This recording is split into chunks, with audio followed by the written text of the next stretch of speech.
Hello, Deus Ex Machina here, the man who will turn a hopeless situation into a happy ending. I am going to explicitly state that I am a Messiah. I actually am a Messiah.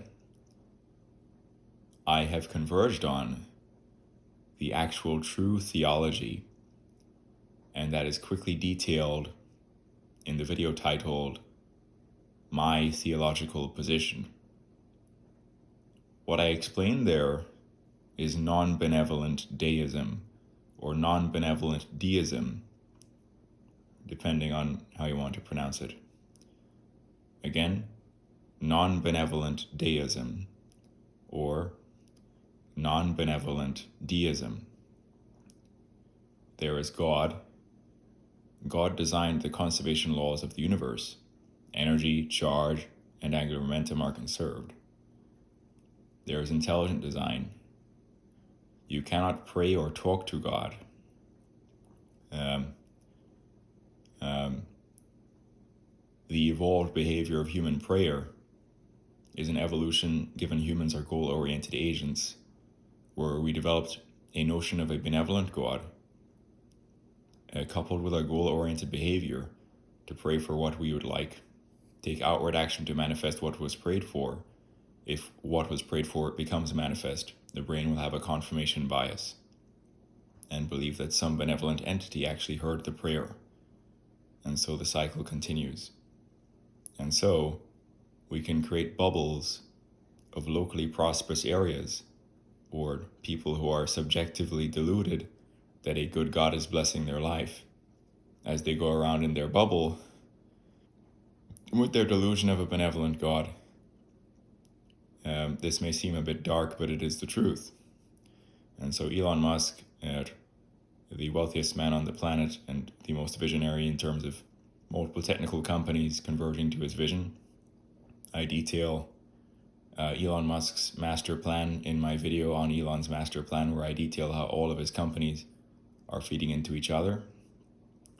He does not pray. He said that once when the astronauts were up on the SpaceX rocket and so on, doing the mission, he said he might have prayed that they got back safely, but really he does not pray. And so any person who is sufficiently trained in physics and the scientific method will have a relationship with the universe that is not involving any sort of chatter in the skull to any God entity, but a relationship with the physical universe and taking actions in the physical universe, with no chatter in the skull to any entity that is prayer. Anyway, so on and so forth.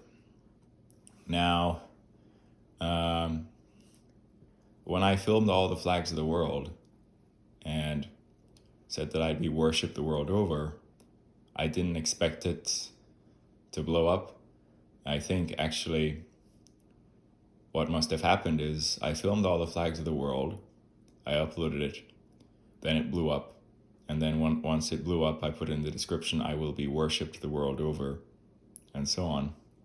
And then when I made my speech on sexuality, in which in that speech I address my solutions for some of civilization's problems and all the brokenness that goes on with human sexuality, and so on, I also did not expect that to blow up, but thank you for the over 7,000 views and nearly 30 likes. My soccer tricks, only like 4.5k views in the same location with all those flags of the world, by the way. Now, the understanding that the universe is a machine, that there is God that designed the conservation laws, that you cannot pray or talk to said God, and that intelligence that is God is not necessarily benevolent, given the scope and scale of human suffering. For example, there will be some fellow ill, disabled in a wheelchair, drooling into a rag being wheeled around. If you were that person's subjective experience or consciousness, would you think that God is blessing your life? The answer is probably not. And so people on the lucky or good end of evolution may have delusions that something good is blessing their life, but cold hard evolution simply has variance. the lucky, the weak, the strong, the unlucky, the ill, and so on and so forth. And so there will be evolutionary diamonds and duds. Nothing benevolent regulating any of that, just cold hard evolution. The strong evolutionarily, the weak evolutionarily. A long time ago, being strong evolutionarily involved, if you're a male, if you're taller with a lot of muscles, you could hunt and get a lot of meat for your family and wife. Yet. But in the present time, being strong is not necessarily physical, because everything has gotten very intellectual and technical. And so, there's, tech guys who aren't that physically intimidating and so on, who are, actually quite wealthy and very strong, but strong because of their intellect, not their physicality. There are, of course, still strong people who are strong because of their physicality. Those are the paid athletes who are among the best in the world at what they do. It's very hard to be among the best in the world at what you do, such that a bunch of consciousness actually gives you their attention. All right, like Cristiano Ronaldo scoring a bicycle kick in the Middle East, or playing for a Middle Eastern club when he's 40, because he has the physicality and mentality to continue training at peak, sort of, just keep on going. So you don't ever see a 40-year-old scoring a bicycle kick like that. That shows you Ronaldo's training mentality, mindset. He pushes his body to the limit, even going at 40. Anyway, and so he was like making like over 200 million a year, the world's highest paid athlete, even though he's 40, which is nuts. When you hit 40, you're way past your athletic peak, and so if you're the world's highest paid athlete and you're 40 years old, I think that's never happened before. So that's Ronaldo's mentality. Anyway, and he also has ad revenue and so on and so forth. Anyway, so yeah. Anyway, the entire content on this channel is to turn a hopeless situation into a happy ending, and then my theological position of non-benevolent deism or deism is correct. The video, my theological position, goes into more detail as to how those conservation laws propagate through the universe.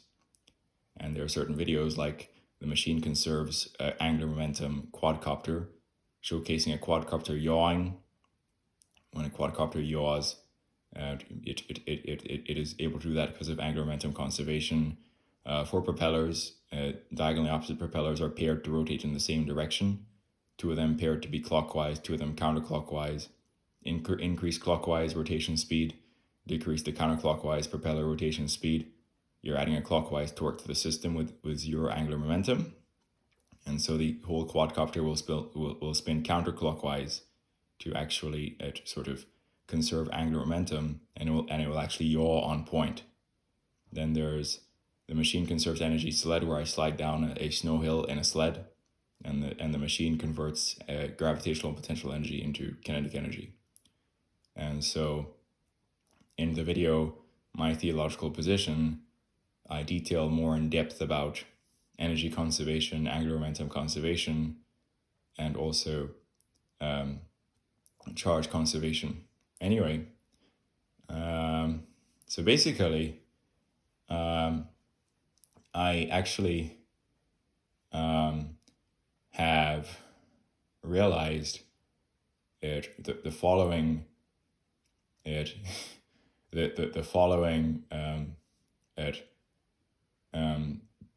So anyway, my speech on sexuality didn't only address sexuality, it also addressed much more, hence the title. And so I also end up addressing the majority of civilization's problems. But anyway, or a good chunk of them, as to how to solve things. But anyway, my video as well on irony theory is also pretty informative, and has some of my thoughts on dark matter in terms of theoretical physics as well, and general relativity and the role of dark matter in the universe. My position is that there is not dark matter in the gravitational model for the edge case of the outer edge stars of the Milky Way, for example, with high orbital velocity, too high orbital velocity for the internal mass, which is the black hole and internal stars and planets, is basically that the gravitational model is wrong, and there's enough internal mass to support the high velocities of the outer red stars, with enough centripetal force to have them not shoot off into space, stay constrained in the outer arms of the Milky Way. Anyway, so anyway, and so I've, however, realized the following problem. Sometimes I would just talk or like exist or like just be talking to someone, and they would call me a liar. And I realized that there's a huge problem I have, which is that apparently my intelligence is well above average. And so because my intelligence is well above average, in a dark way, my conscious experience throughout my life will be hard to believe, and certain things that are true for my subjective conscious experience will sound like I'm lying.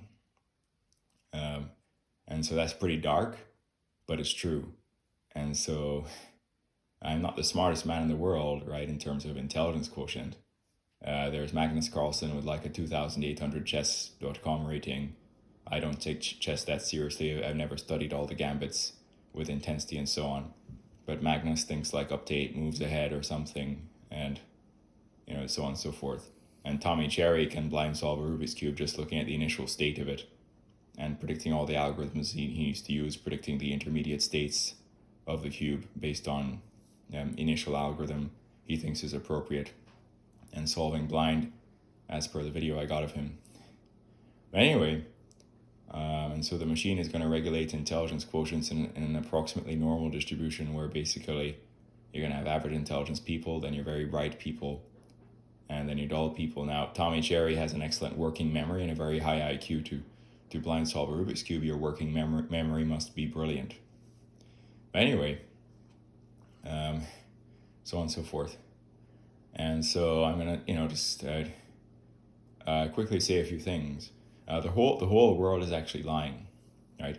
And so I've just like been a conscious entity and like sort of said stuff or been talking to a person, and then that person just says, you're a liar.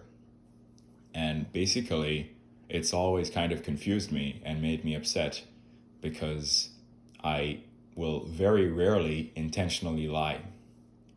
Only in like extremely rare cases where it is like beneficial to lie, or like where there's something silly going on, and like I can't bother to deal with something or whatever, then there may be a time where a lie sort of like just dismisses something, or just solves a problem.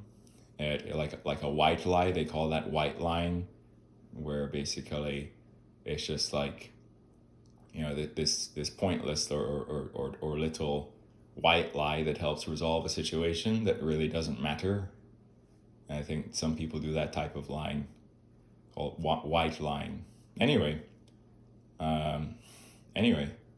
so here's the following sort of a set of true information that I'm not lying about. October 2018, I took the American SAT, and I got a 1520 out of 1600, which was above the 99th percentile. 780 math, 740 evidence-based reading and writing. On a practice test before I took the actual thing, I got a 1580 out of 1600. So nearly a perfect score in one of the practice tests. And so basically, I didn't replicate, that, nearly perfect score on the real thing, but that was my SAT. And then that was October 2018. November 2018, I took math level 2 and physics subject tests, and I got perfect 800s on both of them. And then in college, as a freshman, I was in over my head working in a lab with 2-photon sort of direct laser right lithography, and then in a lab with quantum computing and sort of trap down quantum computing with lasers. What was their objective? And as a freshman taking courses working in those two labs doing basic things, I conceived of this idea where the printing technology from one lab 3D print ion traps to confine magnetically ions to make a quantum computer for the other lab. And so you can look this up on actually arxiv.org, or I'm not sure if that extension is correct, but simply you can look it up on Arxiv. The paper is called Geometries and Fabrication Methods for 3D Printing Ion Traps. I was not an author, the more senior researchers were the authors, but in the acknowledgement section of that paper, my name is actually mentioned as the person who suggested the collaboration. I was a freshman undergraduate when I had that idea, and it took 2 years for the project to be completed by more senior researchers. Anyway, and then so on and so forth. And so basically in undergraduate college, I got a Bachelor of Science in mathematics with 2 minors, physics and computer science. And so my overall GPA was a 3.7 out of 4, which is like a 90 to 92 or A minus GPA. There was also COVID-19 remote lessons in which my performance was slightly worse during that period, and so on and so forth. Now, another thing I'm not lying about is that basically at some point I started skipping my lectures. And so let's say it was like junior, senior level 4-year analysis, really advanced mathematics. I skipped all the lectures. Why? I realized that basically the lecturers were presenting information that was in the relevant chapter of the textbook. And I had the following realization. Why are all these people going to the lectures, copying down information from a slideshow that's already in their textbook that they can just read? And so the textbook has a copy of the information. The slideshow presented in the lecture has a copy of the information. Then when you copy down notes from the slideshow in the lecture and you write the stuff down, you're creating a third copy of the information. And so I thought it was all stupid, and so I skipped all my lectures and I just read the textbook in my spare time, and I did the weekly problem sets with the set of problems from that chapter. Then I showed up to the first midterm for 4-year analysis. I solved all the problems, including the bonus question, and I went to the lecture now where we were returning, or she was returning the exams. There was my paper on top saying 16.5 out of 16. I topped the class because I solved the bonus problem as well. All the other students had been actually going to the lectures. I skipped them. I could just understand from reading the textbook and never took any notes at all. And so basically I kind of realized that the problem I have is that my intelligence level is well above average, such that my entire conscious experience, it may be thought that I'm lying or a liar, but I'm just well above average. And so, which is a pretty dark truth.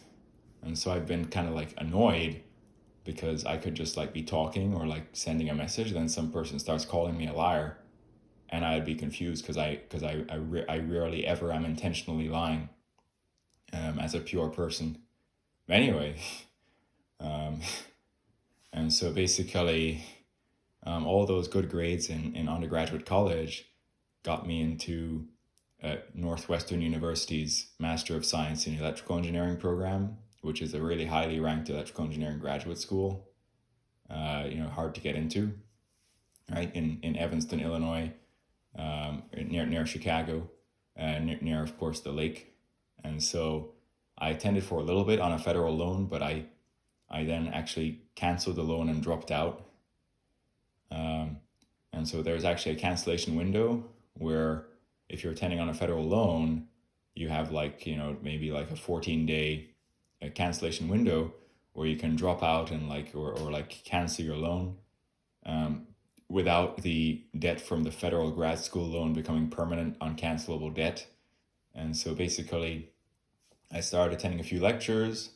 the problem sets. I went through the first one. It felt like busy work, chores, repetitive, doing the same type of problem for doing the same type of problem 5 to 7 times with different initial conditions for like signal processing, and then chore, busy work, problem sets that are not making me smarter, waste of time. And then the textbook is a free PDF that's downloadable online that I can read in my own time. Then in the lectures, the professor is just has these dense slides with a bunch of mathematical expressions about signal processing, going from expression to expression without actually explaining necessarily what was going on.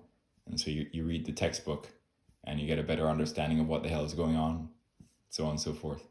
Anyway, and so I just felt like, and then it was $16,000 for only 2 classes for the first quarter. And so basically I canceled my federal loan and before it became permanent and dropped out.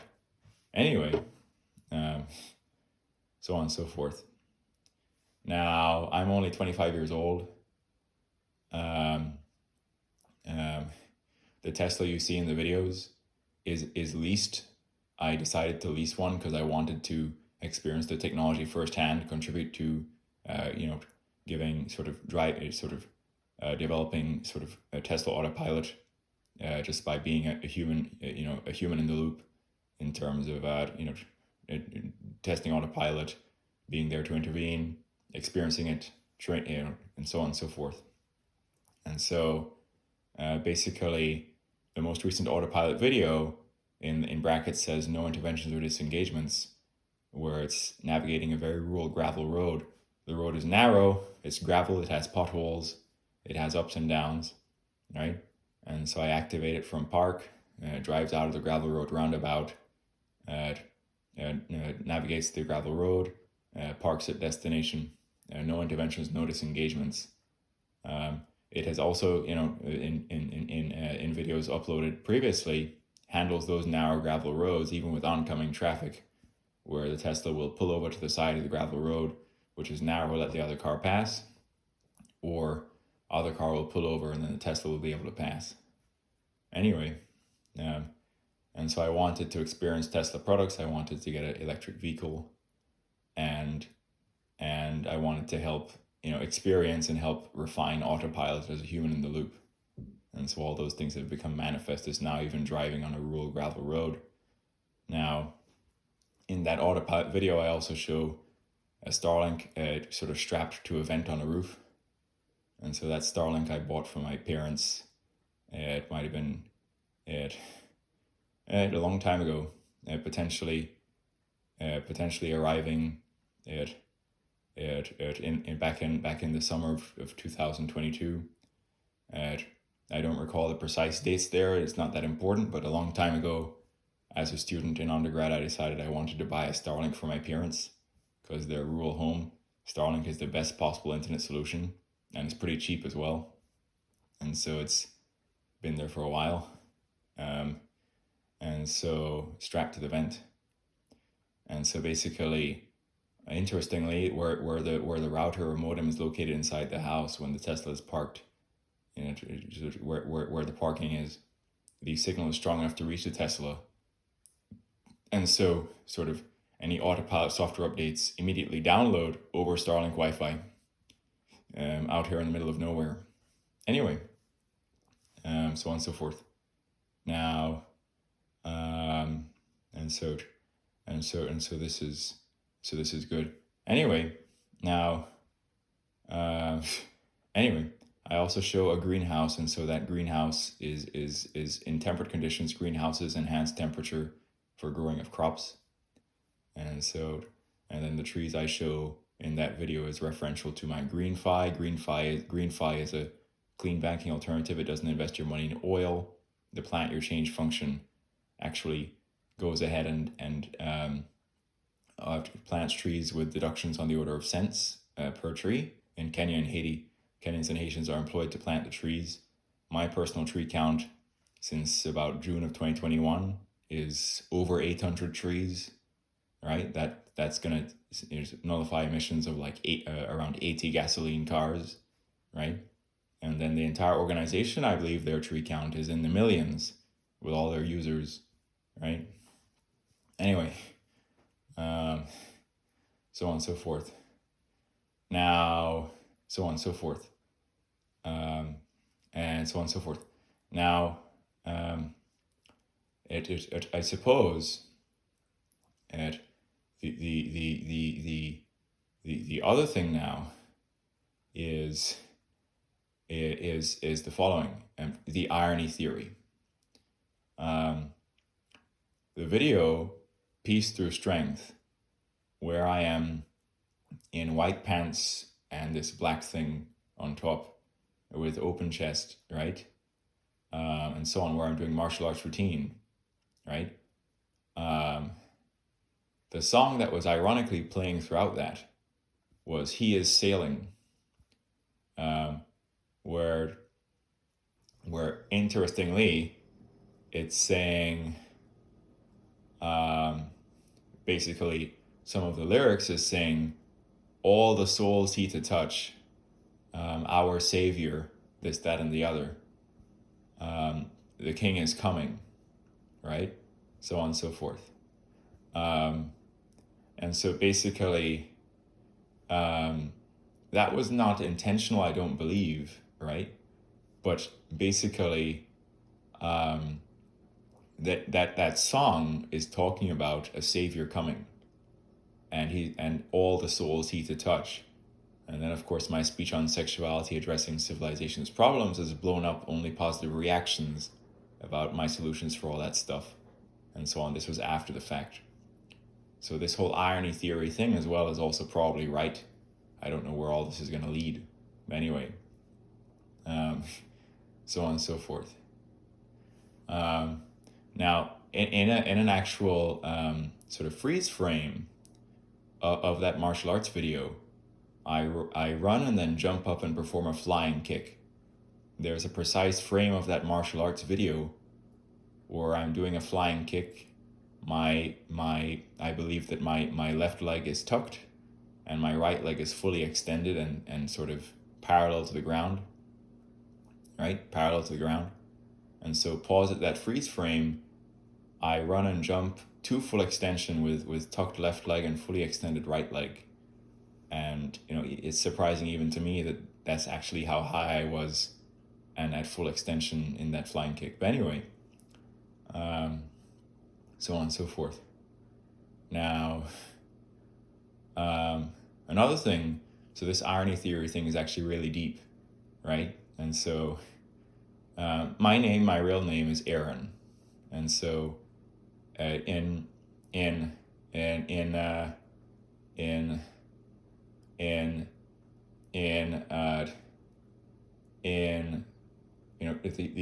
the Christian origin for that, is obviously Bible origin. However,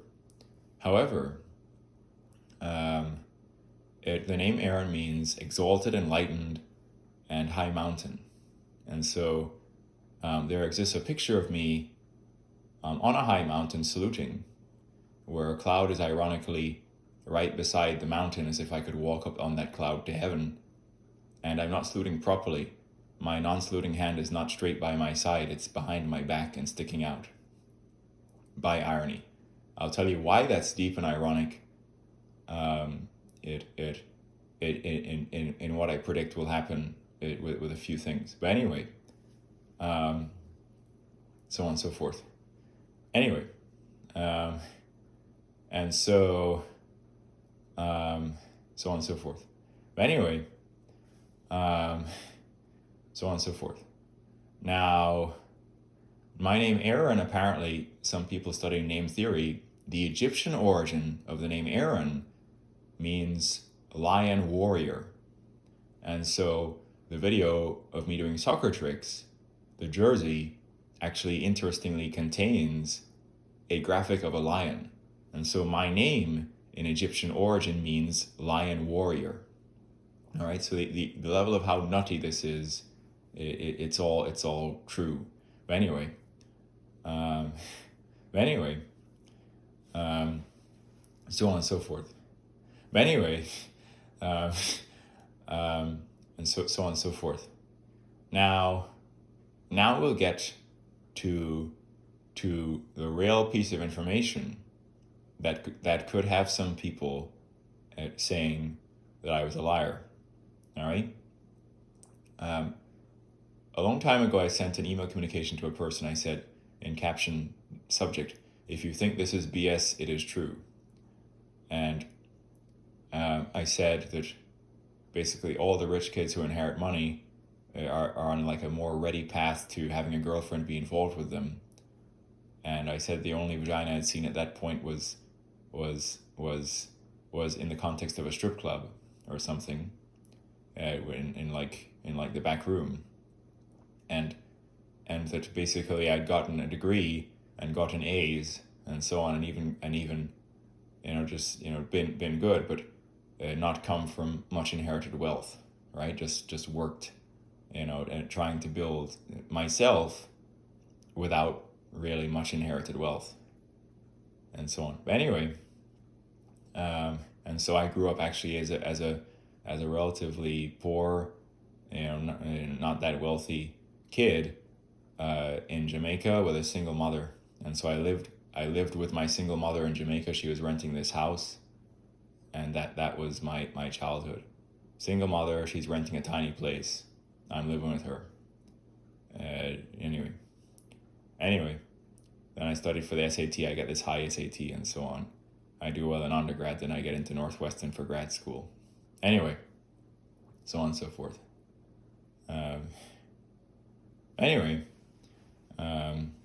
Now, so on and so forth. Now, so anyway, and so the other thing I said in that communication was that I had a 10-inch dick. And so that is where now you could say that this was a lie. But I think my brain did that because the pornographic industry exaggerates size nuttily, right? And so the following is the 100% true parameterization of myself as a mixed brown male or a light skin, not fully white, not fully black. The black in me makes my nose thick, makes my lips thick, makes my hair texture somewhat curly. All right, the white in me, you can see the white in me, obviously. Right? And so this is the true parameterization of myself with zero exaggeration. No shoes on, no hair on top of my head. I am 6 foot 3.5 inches. Okay? A lot of people would think I'm 6'5". Males exaggerate their height by like 2 inches, right? And so I walked up to this guy. He said, "How tall are you?" I said I was 6'4", right? Without shoes and no hair on my head, I'm 6 foot 3.5 inches to top of skull, right? And then this guy was surprised. He said, "Wow, you're taller than me, but I've been telling people I was 6'5" for years." And so he said that this must mean that he's 6'3" because he was shorter than me, right? And so a guy shorter than me had been telling people he was 6'5" for years, all right? So everything is exaggerated. Males exaggerate their height. Porn industry exaggerates male penis size, right? And so I think my brain said I was 10 inches because everything's exaggerated. But anyway, and so the true 100% true parameterization of me is I'm a mixed brown male. I'm a light skin. My height without shoes and with no hair on top of my head is 6 foot 3.5 inches. I am a grower hymen. So shower humans will not grow as much from flaccid to erect. Grower humans will. All right? When I'm hydrated and it's warm, my flaccid is going to lie between 5 and 5.5 inches. If dehydrated or it's freezing, my flaccid is going to be 4 inches. All right? When I am healthy, fit, in great shape, hydrated, and so on and so forth, and aroused, the metric for penis size that's accepted is the bone press direct length. You press to the bone, given fat pad compression from the top, and then you go to the head. And so my peak erect size in formal accepted bone press direct length is going to be 8.5 inches or more, right? And so I've done this measurement. All right, why is bone press direct length the accepted measurement? Because that is the maximum insertable length of a male. During maximal insertion in intercourse, the male fat pad compresses to bone, and so the full bone press direct length is actually roughly functional insertable length. And so fully erect, healthy, hydrated, warm, I grow to a formal from the top bone press direct length, reaching at least 8.5 inches. Right? Anyway, but I said I was 10. All right. And so this could be the thing that could be interpreted as a lie. But I think I think my brain did this because everything is just exaggerated. Males add 2 inches to their height with shoes and with hair. Porn industry adds inches to male penis size. All right. Right. And so basically, ultimately, right, everything is just exaggerated. And so in porn, you're going to see some captions that say 14-inch penis, 13-inch penis, right? All the porn stars, realistically, their bone press, the majority of them are like maybe like 9. Even some of the biggest porn stars, all right, given all the exaggerations to 13 inches, 14 inches, all right, really the formal bone pressed from the top of many of the biggest porn stars may only really be around 9 inches. All right, even some of the biggest of African origin male porn stars. All right, so I reach at least 8.5. All right, so on and so forth. And so everything's just exaggerated, right? And so here's why all that's true. Anton Harden, right? He's a porn star with Black.com, right? And so basically, he's about 5'7". He has skinny legs, and you ask Grok to analyze the Reddit threads like "Are measured porn stars" for his unexaggerated bone press. Grok will say about 8.5 inches bone pressed, but I think Anton is wide in terms of girth, and so on and so forth. But anyway, and so on. And then, so Anton is 5'7", 8.5 bone press, and maybe kind of wide. And then I am like 6'3.5", right? No shoes. I reach at least an 8.5 bone press. So like about same length, but I'm taller. And then my shaft girth is going to be at least 6 inches around in circumference, maybe slightly wider than tall in terms of girth. And then I'm going to have approaching 7 inches around my glans or head of penis. All right. So anyway, so on and so forth. Now, Julio Gomez, or The Break, his height would, on his profiles, they say 6 feet tall. But people inspected and realized he's not that much taller than his female co-stars. Male height is exaggerated, porn stars exaggerate dick size, right? And so no shoes, no hair on top of his head. Julio Gomez, or Break, was kind of more like 5'10", not actually 6 feet tall. And so, for example, people would say, "Aren't you 6'5"? No shoes, no hair on top of my head. I'm only 6'3.5" inches. And so Julio, or Break, no shoes, no hair on top of my head, no shoes, no hair on top of his head, was around 5'10", not 6 foot, right? And then Julio would say he was 14 inches, right? You ask Grok what is his real BPEL, Grok will say, based on all these Reddit threads, around 9.5. 9.5 inches bone pressed from the top, right? Julio as well also had some kind of odd pelvic detachment. If you look at his dick where it's attached to his body, you can see a section that is detached, all right? Enhancing length, whether that was intentional surgery or because of his sickle cell anemia and priapism, causing a sort of naturally occurring pelvic detachment because of damage, and a compromised suspensory ligament. I don't know whether it was natural or surgical for Giulio's pelvic detachment. All right.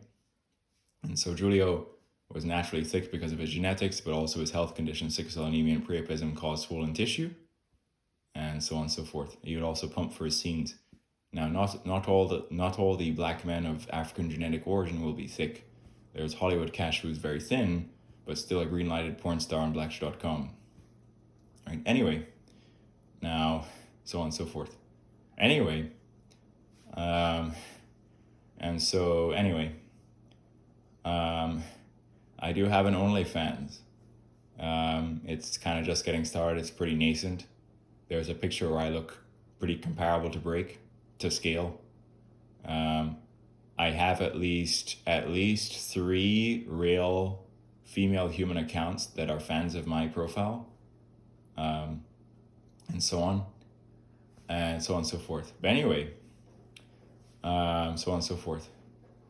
Now, the picture on my OnlyFans where I look to be comparable to Giulio is to scale. And so how is it to scale? It's based on size of head. I made the distance from back of neck to nose the same. I made the width of our thighs, pixel count, defining thigh width, roughly the same. He's kneeling and performing insertion. I'm standing up. And so I analyzed that image, and in length we look very similar. Giulio tends to compress during insertion. His pelvic detachment may compress a little bit during insertion. And so that in lengths we look similar. And obviously he is thicker. He was one of the thickest. And so his girth would, however, taper off at his head or glans, right? And so you parameterize Giulio, he's 5'10", 9.5 bone pressed, but he had a pelvic detachment to extend length. Natural girth circumference of maybe 6.5 to 6.75 on pumped because of his health condition and genetics. And then his girth would taper off towards head or glans, right? And then myself is 6'3.5" barefoot, has at least lower bound a bone press unexaggerated of 8.5 inches, 8.5 bone press lower bound for me, and then over 6 inches shaft girth, maybe approaching 7 head girth, right? And so in comparisons I've done with myself and Giulio, in terms of girth width, when viewed from the top, I'm about as wide as him. But Giulio does have more height in terms of the height portion of his girth.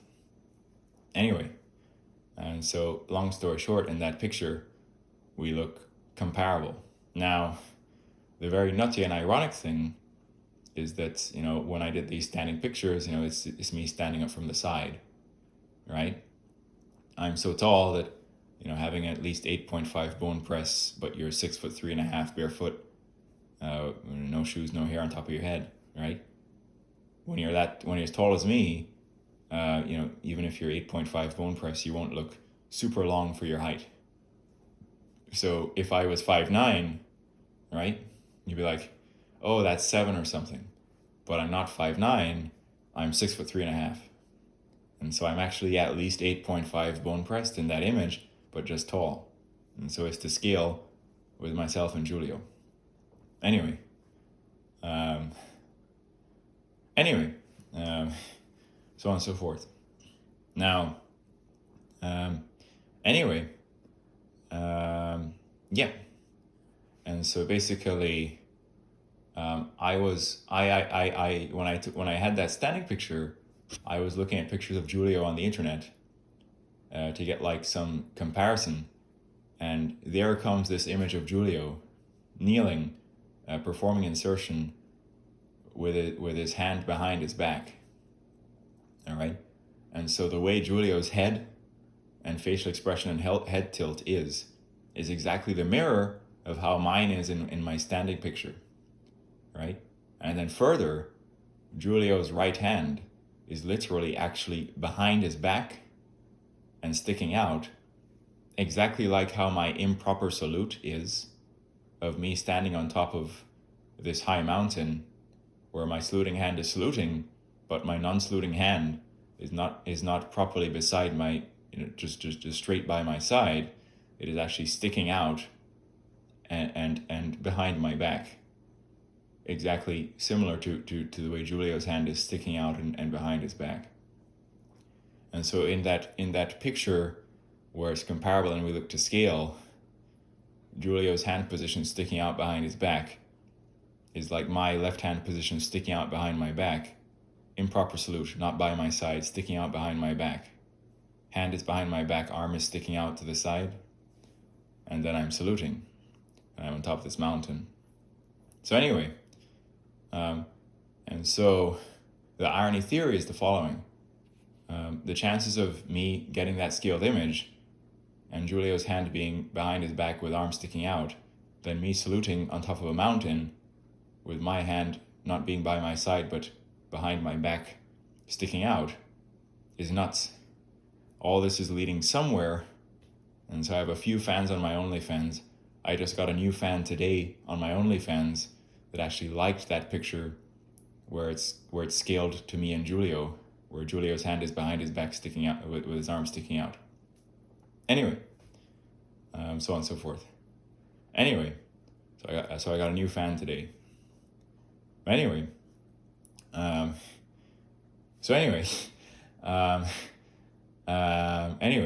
and so on and so forth. Now, anyway, and so all this was kind of unintentional. Now, further, that image of myself and Giulio to scale, right? I am a taller brown man. He was a shorter black man, right? I say was because I think he's incarcerated now because of assault crimes, or something. But in that image, I am a taller brown male with a longer torso and legs, and he is a shorter black male, right? Now, 100% true. I actually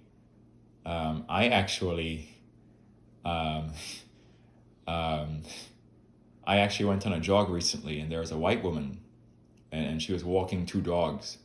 Now, jogging in like a rural road network, I never see anyone really. And so all of a sudden, with this scaled picture where on the left I'm a taller brown man and Giulio is a shorter black man, I was jogging, and then this white woman walking two dogs appears on my jogging path on the gravel road. And the dog on the left is a taller brown dog. The dog on the right is a shorter black dog. The improbability on that is nuts, right? And so basically Brake and myself in that image, in a dark, ironic way, because the universe is kind of nuts and dark at times, like, no, we're just these two dogs on a leash for this white woman, guys that are endowed but still on a leash by some woman. Anyway, anyway, so anyway,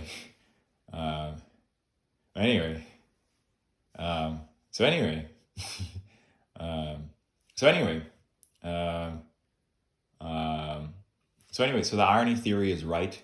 I don't know where it's going to lead, but I'm kind of realizing how to read the signs of the universe. So you can watch my video, Irony Theory. Anyway, so on and so forth. So yeah. Anyway,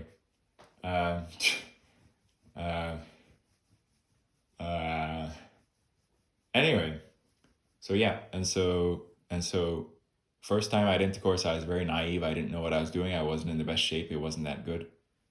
Second time I had intercourse, woman was 5'9", 160 pounds, had a very huge backside but small breasts, pretty facially white Norwegian.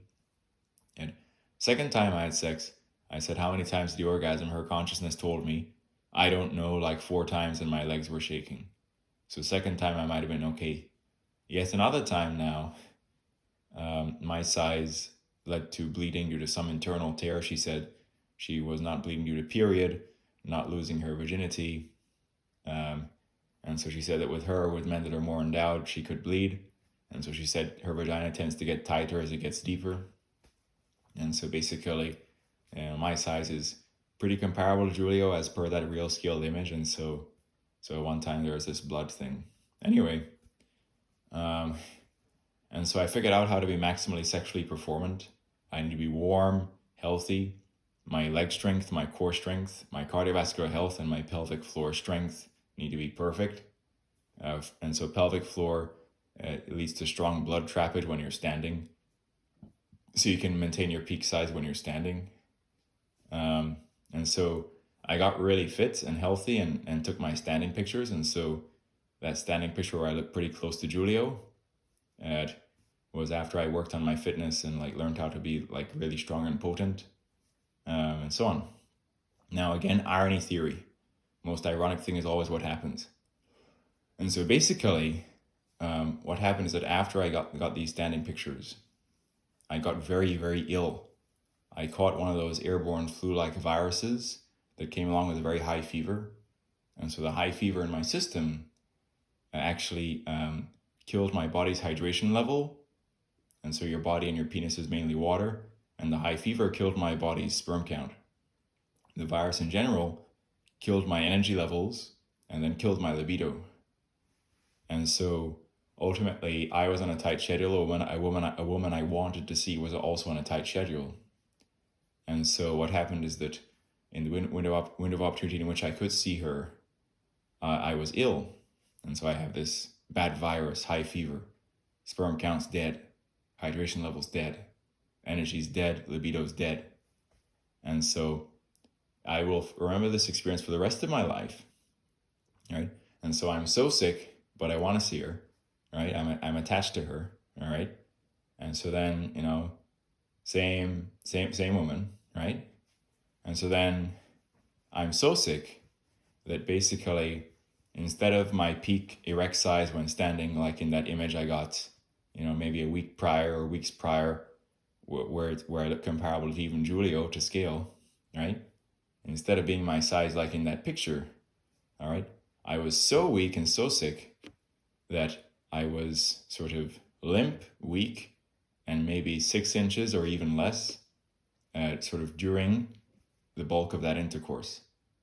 Because basically, my body was so weak that I was 6 inches or less, right, with horrible erectile dysfunction caused by my body fighting this really bad fever and virus. And so I'm just there weak and having intercourse with her and so on. And it was very, very funny, extremely funny. The most ironic thing is always what happens, right? And so we tried again in the window of opportunity, but I was still kind of sick, still kind of weak, still not firing on all cylinders. And then the other aspect to being good at sex is also sort of ejaculation control, no premature ejaculation. You can't be too sensitive. And so often men who have had frequent sex, or a male human who is having frequent sex or is sexually experienced and older, knows better how to pace himself and stay at peak size and go at full throttle without having premature ejaculation or being too sensitive. I'm only 25, so I have a lot to learn. Anyway, previous time with this woman, I withstood, a long enough session of sex with her that she said she had 4 orgasms, and she's bouncing on my full size with me sitting on the couch. And I last for a very long time with her bouncing on me sitting on the couch at my full size, and she stops and has a leg shaking orgasm. And so anyway, and so often, if you haven't jacked off or had sex in a while and you're healthy or your sperm count is high, your body may ejaculate really quickly if you get really aroused by something. And so sometimes, interestingly, reducing your sperm count slightly or masturbation slightly before sex could actually make you end up lasting a little bit longer during the actual sex. But anyway, and so if you not had sex in a while, if you're healthy, sperm count's high or something, and then trying to have sex, you could just bust nearly immediately. But anyway, so on and so forth. And anyway, anyway, and then so on and so forth. Um, anyway, yeah. And so Anton is 8.5 bone press. They exaggerate him to 11. In jest, I said I was 10 inches, but my bone press peak is going to be at least 8.5. 8.5 bone press from top. Anyway, all the women's brains are going to like inspect and make assumptions and like look for bulges. And so for the grower humans, they may not have bulges. So if I'm 5 inches or 5.5 inches flaccid, rolled up in my underwear wearing pants, there may not be any bulge at all. And so Usain Bolt is a 6'5" black sprinter, the fastest man in the world. You see him in tight sprinting pants before a race, he doesn't have much of a bulge, if anything at all. He could be pretty endowed, but just a grower, right? So uh, anyway, so there's going to be growers, there's going to be showers, and so in some pictures, some guys could, actually have like a semi-erection. Um, anyway, so on and so forth. So I don't try to have a bulge when I'm wearing pants. When I'm being intellectual, I fold my 5 to 5.5 flaccid in my underwear and put on the pants such that there's not any bulge. I do not necessarily want to have a bulge if I'm functioning in an intellectual fashion, walking around. So anyway, um, so on and so forth. Um, anyway, so this whole size thing, it doesn't make a man better. I don't think. I think it's very silly. And so the narrative that black men are more endowed is popularized by the pornographic industry. I detail how the life history theory, leads to the notion that the black men are on average slightly more endowed than the whites. However, there are also exceptions in terms of white men who are extremely endowed, and so the world record holder for penis size is a white British man going by the name of Matt Barr. And so you can look up Matt Barr, he's a white British man who is the world record holder and larger than any black man. Anyway, so on and so forth. Now, so on and so forth. And so basically, so I believe in evolutionary, people can be evolutionarily meant for each other. Chinese women have smaller vaginal accommodation than the Western women. The Chinese men have smaller bone press direct lengths on average than the Western men. And so they're beautiful Chinese couples, right?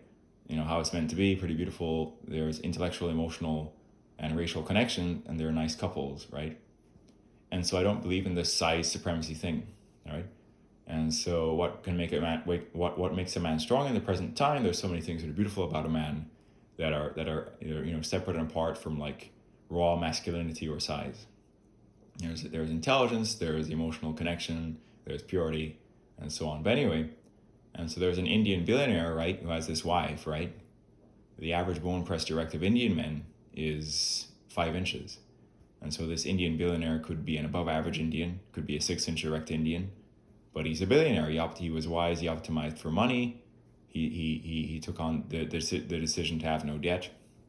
And so he has this wife, he's an Indian billionaire, right?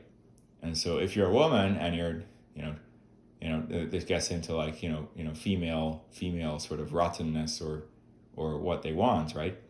If you knew that there was an Indian billionaire, but the average bone pressed of Indian men is 5 inches, and this Indian billionaire, let's say he's lucky, he's an above average Indian who peaks at 6 inches bone pressed, and he's a billionaire.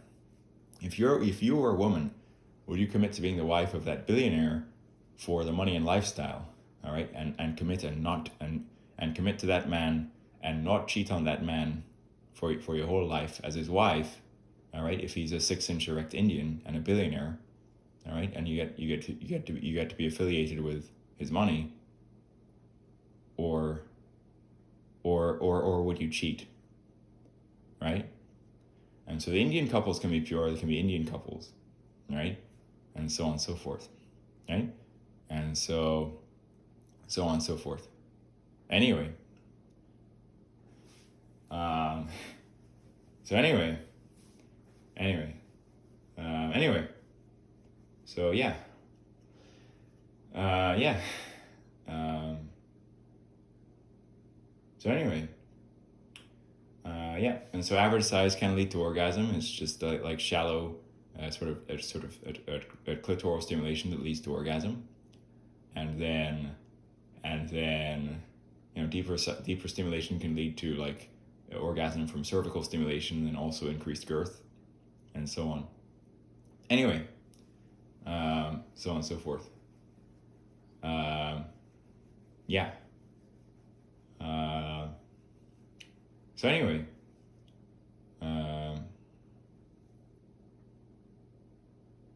anyway,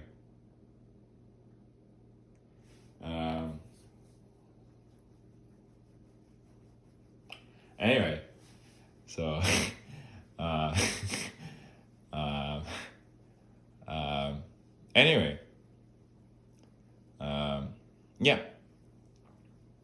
So, anyway, and so I can read everyone's mind. Everyone's brain is stupid, and so when I was really sick with this bat fever and virus, they say, "Yay, he's a zero! Ha ha ha! Let's laugh at him," because I can simulate the universe, and so it's just a bunch of brains who have Schadenfreude because it's retarded, and so a human brain is a biological neural network. It has eyes, and so when it's driving, it's operating on a vector space out, where it's outputting sort of like acceleration, severity, braking severity, wheel position based on visual inputs. And so 8 external cameras on Tesla Model 3 with Tesla FSD neural network, all right, doing the same thing, outputting acceleration, braking, wheel position, wheel torque, silicon neural network. All right, so there are a bunch of brains driving cars, and then self-driving computer just above or right around the glove box area in Model 3 with 8 cameras doing the same thing as human brain that has eyes. Except human eyes cannot look in all directions at all times like the 8 external Tesla cameras can for FSD. Anyway, and so you can simulate all those brains driving around. Tesla FSD is silicon neural net. Then all those brains, you can simulate them having Schadenfreude, and so like brains listening to me speak that are men would be jealous of me and then want me to be a zero, and would be happy that I had really bad erectile dysfunction when I was very ill with a high fever and virus. On that topic, although I'm not a Christian, I believe that Christian moral principles are pretty epic and deep and profound and help build American civilization. And so in Christian marriage, there's the commitment in sickness and in health. And so my experience having weakness and erectile dysfunction when very ill, all right, got me thinking about the vow in sickness and in health in marriage, where if you have a bad fever or virus, it may take 1 to 2 weeks to recover from that. And so during your spell with bad fever and virus, you could be weak with erectile dysfunction. After the 1 to 2 weeks when it's gone, you're back to being potent and healthy.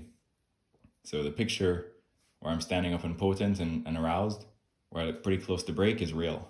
That's me when I'm 100%. Anyway, so on and so forth. Yeah. Anyway. So yeah. Yeah. All of you are rotten. Right? So I actually am a Messiah figure. I have the correct theology. Watch my quick video, My Theological Position. You can see a black shungite stone I'm wearing around my neck in some of my videos, including the martial art video. And so basically the correct theology is the following: non-benevolent deism, or non-benevolent deism, however you'd like to pronounce that. All right. Anyway, all right. These have been the machinations of my mind. I will turn a hopeless situation into a happy ending. Christ was a Messiah figure, and they crucified him. And so now I'm theologically correct. So I don't know what in the heavens is going to happen to me. Some of my videos are popular. My video on sexuality and civilization, addressing some of civilization's problems, is somewhat popular. But I suppose the most ironic thing is what will happen. What does the irony theory state? The most ironic thing is always what's going to happen. So anyway. So yeah. Don't pray. There's God. It designed the conservation laws. It may not be benevolent. We can make a utopian civilization with technology and moral principles. It may not be an afterlife. The brain, when it's dying, it tends to replay memories of loved ones as it's dying. That's not actually your consciousness being ported into heaven, where you're getting to be in heaven with your deceased loved ones or loved ones. The brain is just tends to replay memories of loved ones as it's dying. It's a phenomenon that happens when the brain is dying, and so that it may not be going into heaven with the loved ones. It's just dying and replaying memories of loved ones. Anyway, so I don't find that to be dark. I think that death will make life complete. If life went on forever, I'd find that to be ironically be very boring. And so death makes life complete, makes it not boring and last forever. And hopefully a person can be proud of what they've achieved with their life. And so I'm not afraid of like eternal sleep. Right? Every night you get a sort of trial or test of or quick demo of what it is like to be dead.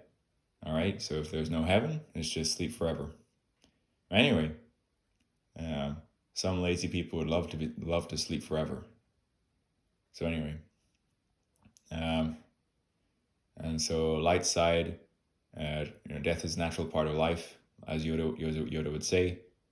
The energy of the body, the materials can be compost in the ground for flowers to grow on the grave. All right. Dark side, Palpatine is trying to live forever, and so on.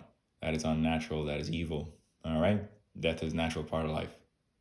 All right. Anyway, universe is a machine. Understand the machine. It conserves energy, charge, and angular momentum. All right. You can't talk or pray to God. All right. May not be benevolent, but pretty intelligent. Sometimes it's dark and ironic. All right. So then there's quantum mechanics going on. Electron gun, 2 slits. All right. Not observed. Each electron is a probabilistic wave function. You get a central maximum. You get side slits. Sorry, correction. Electron gun. Electrons are shot one by one. 2 slits. 2 slits. All right. Each electron going through the slits is described by a probabilistic wave function. You have detecting sheet. Probabilistic wave function interferes. You get a central maximum at your detecting sheet. You're getting then the side peaks that are smaller than the central maximum. Wave interference pattern. The electrons are described by a probabilistic wave function. The wave function interferes. When you observe it, the electrons appear to just follow in a straight line once they get through the slits. And you're just going to see 2 streaks at your detecting sheet. No more wave interference pattern when observed. And so there's something going on with quantum mechanics and consciousness for the universe. Consciousness is collapsing, observation is collapsing the wave function. Pretty heavy stuff. And so there may be some way in which quantum mechanics and consciousness and certain subjective conscious experiences are some way in relation or related to irony that is perceived throughout the human course of life and existence.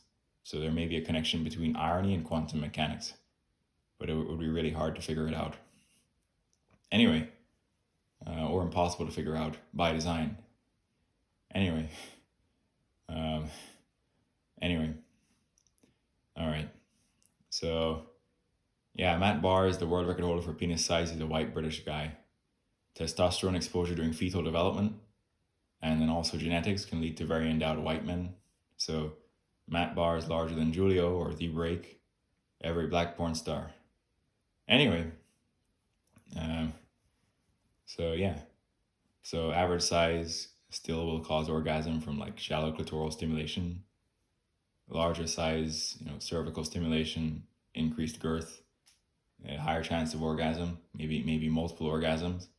Second time I had sex with my life, a woman who was 11 years older than me, she said, was 4 orgasms, which is multiple. Anyway, her consciousness said, I don't know, it was like 4 times and my legs were shaking. Twice on the floor, twice on the couch. Anyway, so, all right. But having a woman be involved with you, there are many other aspects. Your maturity, your financial stability, your ascendance to ownership of things, your income. Can you provide your woman with a lifestyle that she'd find desirable involving at times some level of elevation, like traveling or some other things she'd like to do occasionally. All right, being a strong man is heavily coupled to your financial situation at times. All right, do you have ownership of things? Is your income strong to give her at times an elevated quality of life involving sometimes traveling or whatever she wants? And then also, however, there's the men that their actual bread and butter is their size itself, that are the male porn stars. So Julio's bread and butter was his size itself. All right. So many men's bread and butter is their intellect or their athletic prowess or whatever else they do. And then the male porn stars, their bread and butter is just their size itself. All right. So many men are working in some function in the economy, and their income, has a woman be involved with them in part because of money and the lifestyle they can provide for the woman with their money that they earn doing other things in the economy. Some men make money by having sex as publicized porn stars, and they get paid based on the pornographic content blowing up or becoming popular, such that paying subscribers, are involved. And then also there's advertising revenue for any products that are associated with the porn or something, such that they get the pornographic or sexual workers get paid. And their bread and butter is their size itself. I'm large enough to be a porn star. The picture where I look comparable to Julio is to scale, right? But anyway, so on and so forth. But to everything, there's also a curse, all right? All right, so you want to be famous? Can you handle the pressure? Can you handle the haters? Can you handle not being able to have a private life? All right, Julio's view count was like over 211 million or something at one point. All right, so fame has its downsides. All right, do you want to? All right, if you're a porn star, your entire life's image and the entire one of the main things you've done with your life is just like having sex on camera. Like, are you going to be like happy that you spent your life being a sexual worker or a porn star? Is that going to do it for you? Do you find that to be actually what the hell you want to make your life about? Because for a lot of people that'd be like, oh, that's pretty depressing. That's pretty, like depraved and like base and so on. And so instead of being a porn star, you could be like a fellow of the Royal Society, like Elon or something, right? But anyway, so it's like, look back in your life, and it's like, oh, I was just a porn star. That was what my life was about. Just having sex on camera. It's like, okay, it made money, right? And so the thing about the universe is that anything that is worth envying also comes with a curse. All right, you want to be famous. Downsides of being famous: a lot of pressure, haters, unable to live private life, because of attention. All right, my speech blew up. Some of my videos have blown up, but I don't necessarily, I'm not too excited about becoming famous because of the drawbacks of being famous, right? And then, you want to be a porn star. You want to have sex with sexy girls on camera because you have a huge dick, right? Curse of that. Your image is associated with something very basic and profane. Then you look back at your career and your life. It's like, oh God, I was just a porn star. And my life is just like having sex on camera. It made money. But, there's people who are like, what? Some technologist, some fellow of the Royal Society, some intelligent man in the economy doing good work, who has a wife who's involved with him. And basically, he's an intelligent man in the economy doing good work. And he has a wife, and they're like a happy married couple, and so I'm not a porn star. All right, so being an intelligent, hardworking man in the economy, doing good work, then you have a wife who's involved with you, and you're not a porn star, is a great life, right? So it's like, do you want to have your nude image associated with yourself as your career on the internet? There's downsides, there's curses to everything. You look at your career, you look at your life, you'd be like, I was just a porn star. It made money, but it was pretty depraved, pretty messed up. Right? I'd rather be a fellow of the Royal Society, some respected fellow, right? All right. So, all right. Anyway,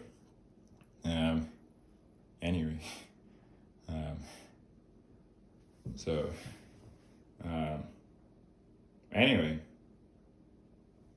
Anyway. So, this has been Deus Ex Machina, the real Messiah.